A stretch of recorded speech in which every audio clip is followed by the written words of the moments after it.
Welcome to Whisky.com, where fine spirits meet. And today I'm at the Four Roses Distillery. And the Four Roses Distillery was built in 1910, but the brand Four Roses already existed since 1888. And let's see why this brand is so strong and endured over 100 years. Okay, here I'm in the grain laboratory, where you take samples before you use the grain for the production. All the samples are being stored before the whiskey is made, and after the whiskey is made, then you can throw the sample away. It's very important to do all the tests, but the most important test is the organoleptic analysis, and that is the smell test, where you smell the grain and you smell if there is any mold in it, because the mold could make the whole batch bad and you would end up with a bad bourbon. Four Roses tests a lot to get good quality, and they have two mash bills. One mash bill is 60% corn, 35% rye, 5% malted barley, and the other mash bill has a bit more corn. That is 75% corn, 20% rye, and 5% malted barley.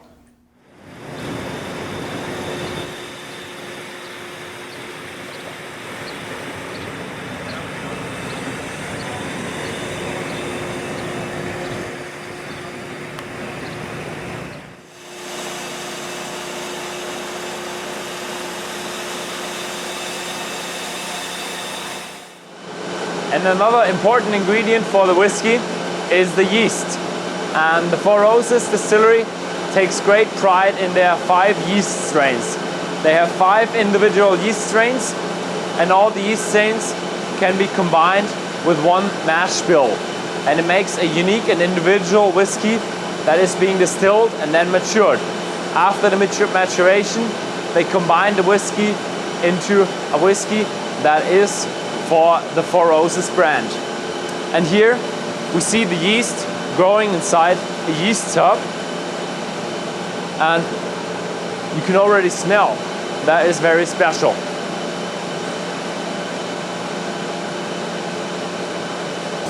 We're now here at the fermenters, and Four Roses has 23 fermenters. Some of them are made of red cypress, and that is actually now an endangered species, so you can't make them anymore. So these here are now made of Douglas fir, also a good material for the fermenters, and they also have a few made of stainless steel. The mash with the yeast is filled in, and when the yeast produces alcohol and CO2, the temperature rises, and at 90 degrees Fahrenheit we have a cooling system that holds the temperature at 90 degrees to get it up to a good beer for the distilling. When the fermenter is done with fermentation, it is being emptied into the beer well, where it's stored for the distillation. And this here is a pipe from the doubler that keeps the spirit levels in the doubler always at a constant level. And so the beer here is now ready for distillation, and at Four Roses we're looking at an alcohol level of about 8% alcohol.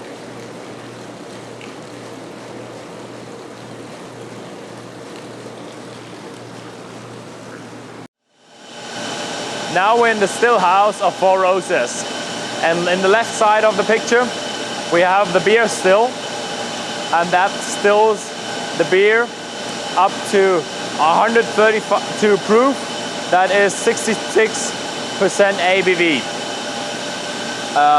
Right of that are the 2 condensers that condense the alcoholic vapors back into liquids.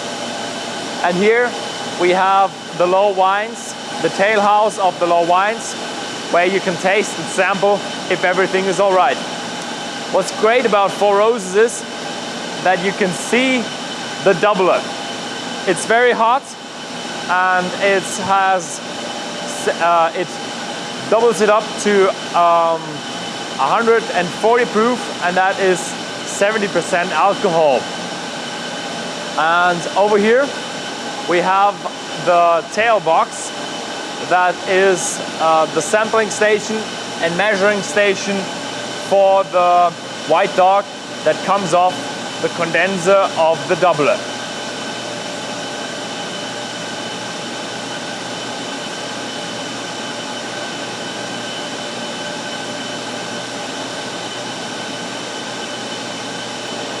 And now I'll explain you how a beer still works. Here we're nearly at the 17th floor, and this is where the beer enters. There is steam coming from the bottom and hitting the beer, and this boils the beer and separates the alcohol spirits from the fermented mash. This is called a live steam process because the material actually touches the hot steam. In a doubler, you have pipes that the steam is run through, so the steam doesn't touch the distillate, so you don't have a live system, but enclosed system. Up on the top floors, you have these little cups that let the alcoholic vapor through. And when you see on the far right hand side, there are two pipes coming down, and these are for any liquids that condense on the top. So the liquid runs down and the alcoholic vapors rises. And this gives you a good distillation process. I'm here with Al Young, and he is working for the company for 48 years, so a great amount of time. You have been the distillery manager, now you're the brand ambassador. Thank you for having us here. Our pleasure. And yeah, I have a few questions prepared, and then we taste a few whiskeys. So you have great Spanish style buildings here. Is there any history or any story behind that? Yeah, we think the early owners, the ones that built the place, were interested in Spanish mission architecture, but might have also had interest in wineries in California. Ah, okay, great. So it's from the original buildings, and that was from 1910. Yeah. So there's a great heritage behind all the buildings.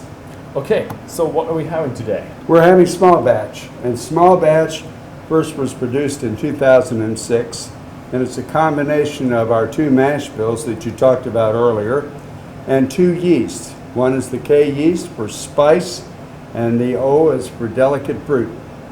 So Okay. we put one yeast with one mash bill to make one bourbon, only this time there are 4 bourbons involved in this particular product. It's 90 proof, and there's nothing in here under 6 years old. So it's at least 6 years old, and you have that great combination. Yeah, so cheers. Cheers.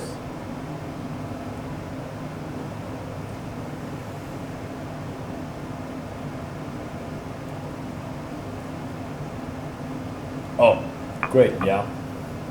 It's very fresh, but also you have that spiciness in your whole mouth. Have a little bit of a wine-like character, Yeah. almost like vermouth. In the end, now the finish comes. Yeah, a bit of dryness comes, but you also have, is it wine? Yeah, maybe it's grapes. Yeah, I like it quite a lot. Good. So, talking about the yeast strains Yes. and the mash bills, you have 2 mash bills, 5 yeast strains. Yes. That gives you a great combination. How did you come up with such a system? Well, at one time, we were part of Seagram's, okay. and Seagram's came up with the idea of multiple mash bills. And they also had a library of over 300 yeasts. So they had a lot of distilleries in Kentucky at one time. And as they sold them off, we had to take up the slack and make the kind of whiskey that those different distilleries made with their yeasts, even though they all had access to the yeast. So we got the 5 yeast, the 2 mash bills. We've been making whiskey like that for an awfully long time now, and it's Okay. working out for us. Yeah, I can taste that. Yes, That is very and great. once we get them aged, then we can mix them, mingle them, as we say, to make it just about any kind of product we want to make. So you make all the batches with the fermentation and the distillation into the barrel, and then you mingle them After the aging process after is the complete. aging process. So you go around the warehouses, say, okay, yeah, this one is right for that, and this one's right. You Yes. mingle it together, and then you have that great Four Roses taste that we all like. Yes. Okay, so what else do you have? Oh, let's see, what did I bring out here for you? I brought you some barrel strength, Okay, and this barrel strength has the high corn mash bill okay, with the fruity yeast, and this product was aged 10 years and 9 months. so we're looking at a bit of a smoother whiskey then? Yeah, well, I don't know, and it's 119.4 proof. Okay, that is a lot. Yes. So whenever you're ready for that, we can do that.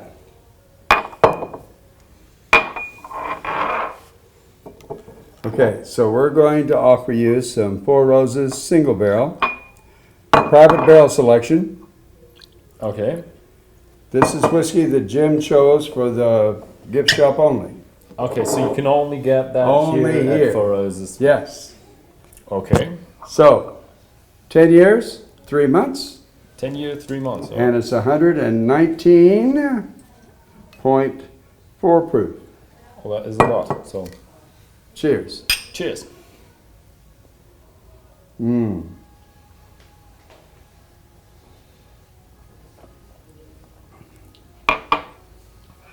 Oh, oh, okay. Get a bit of burning there.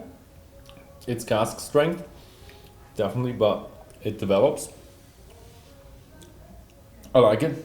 Once it Definitely. settles in, Now get a bit of dryness. yeah. Also, yeah, some fruits I think in there. But they're different to all the other burns. Usually I get more of the straight vanilla, all the vanilla and all the vanilla, but here you have it's more fruity. Yes. So is that yeast? It's the yeast. Okay. So yeah, talking about the yeast, you have all the yeast. How directly can you affect the taste of the whiskey through this combination of yeast and mash bills? You can make any variety of product that you want to make. We can either make them spicy, we can make them fruity, make them herbal, just by adjusting the amount of different bourbons that we put into the mix. Okay, great. Great stuff. Yeah, thank you for having us here. No problem. Glad to have you. It was a great time. The buildings around here are very nice. You can see all the equipment for the production. And in the end, you can have a great bourbon here at the gift shop. Just if you're in the area, you have to stop by. It's really great place. And if you like this video, then please give me a thumbs up. And thank you for watching.